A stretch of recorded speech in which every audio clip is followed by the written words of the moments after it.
دوستان، امروز من خود میکنم ویدیو ما را تا آخر تماشا کنید. لایک подписаться را فراموش نکنید.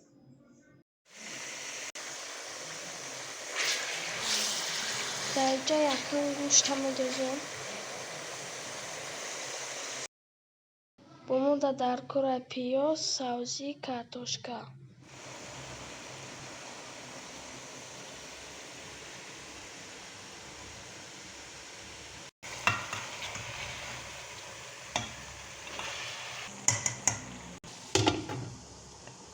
Картошкамı می‌دوزیم.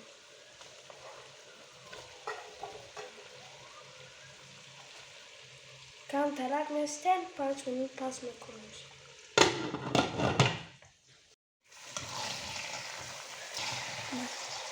می‌کنیم.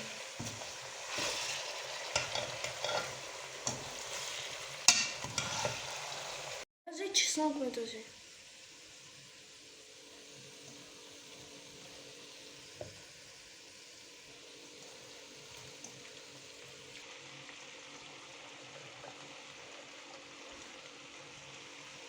میمونه 5 minut دام میده.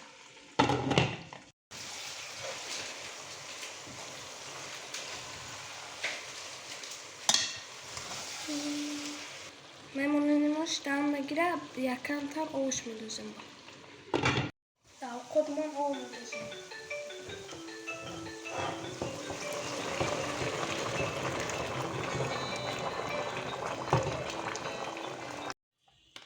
در اینجا ما پریپرا نمک میدوزیم.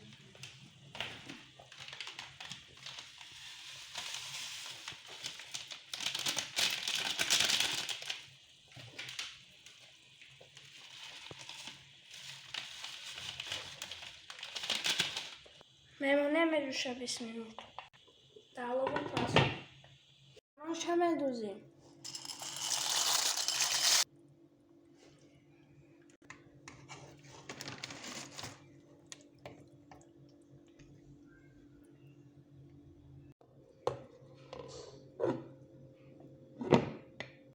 شما تیار شد. اینجا در دوم از سوکیه بلچین تیار کردم.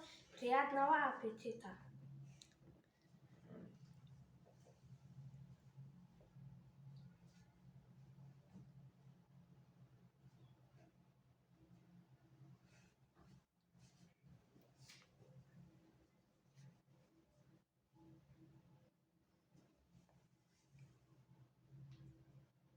До нигахтон.